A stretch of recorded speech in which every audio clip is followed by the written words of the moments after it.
नमस्कार मित्रों, आप सभी का एक बार फिर से स्वागत है। आज से पहले हमने राजस्थान की चित्रकला के 2 भाग कर लिए। आज आपके सामने मैं तीसरा पार्ट लेके आया हूँ।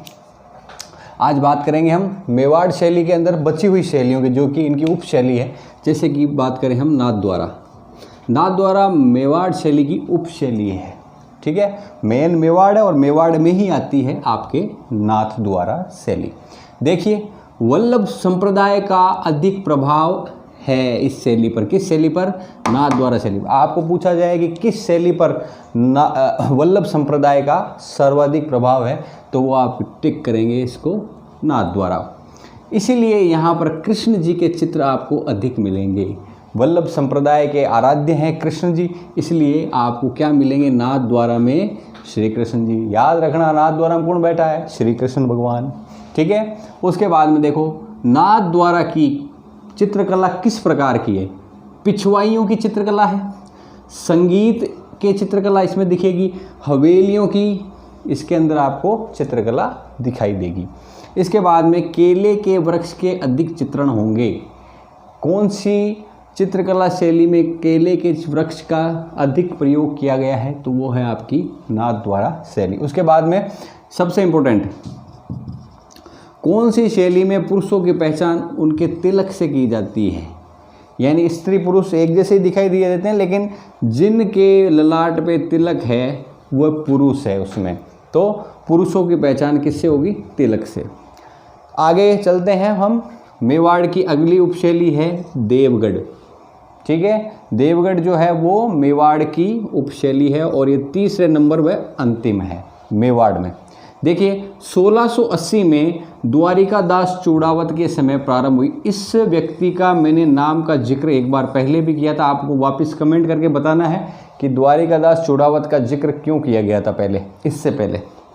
श्रीधर अंधारे ने इस चित्रकला को महत्व प्रदान किया। देखो, ध्यान रखना आप, द्वारिका दास चूड़ावत ने जो है देवगढ़ शैली को प्रारंभ किया था, लेकिन इस चित्रकला शैली को महत्व प्रदान किया वह थे श्रीधर अंधारे।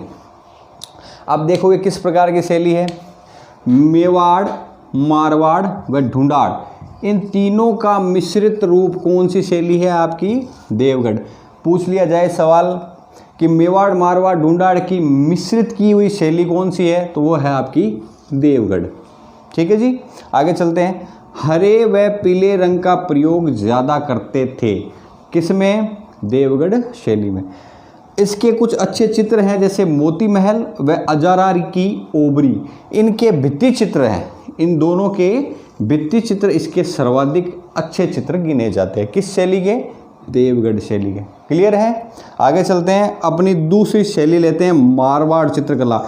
मेवाड़ खत्म हो चुकी है, मारवाड़ शुरू कर रहा हूँ। और मारवाड़ में सबसे पहला जोधपुर, मरुकांतर जोधपुर। अब जो है क्या है, मारवाड़ किससे गिना जाता है? जोधपुर से। जोधपुर का सबसे प्रतापी शासक आपको पता ही है, मालदेव हुए थे। और मालदेव के समय ही जोधपुर में जो क्या शुरू हुई थी? चित्रकला। चित्रकला को शुरुआत देने वाला कौन था? मालदेव, ठीक है। यहाँ पर एक बहुत ही तगड़ा, देखो आप, उत्तराध्ययन सूत्र नामक ग्रंथ, जो कि जैनी ग्रंथ था, उसको चित्रित करवाया था। किसने करवाया था भाई? मालदेव ने। जोधपुर का जो शासक था मालदेव, उसने उत्तराध्ययन सूत्र नामक जैन ग्रंथ का चित्रण करवाया था। आपसे पूछे उत्तराध्ययन सूत्र नामक जैनी ग्रंथ का चित्रण किस शासक के काल में हुआ था? तो ये मालदेव के काल में हुआ था। फिर मालदेव ने चोखेलाव महल, जो कि जोधपुर में है, इसका इस पर भित्ति चित्र बनवाए थे भाई। आपसे पूछे चोखेलाव महल पर भित्ति चित्र किसने उकेरित करवाए थे? तो वो शासक था मालदेव। उसके बाद बात करते हैं अपन जसवंत सिंह की। जसवंत सिंह के समय मारवाड़ शैली में किसका प्रभाव आ गया था भाई? मुगल प्रभाव आ गया था, ठीक है। औरंगजेब इसके समय में था, औरंगजेब की अधीनता स्वीकार की थी और मुगल प्रभाव दिखने लगा था, ठीक है। तो ये था आपके चित्रकला का भाग 3, यानी तृतीय भाग, जिसमें हमने जिक्र किया मेवाड़ की कुछ बची हुई उपशैली नाथद्वारा व देवगढ़ की, और हमने जोधपुर को इसमें क्या किया है? शुरू।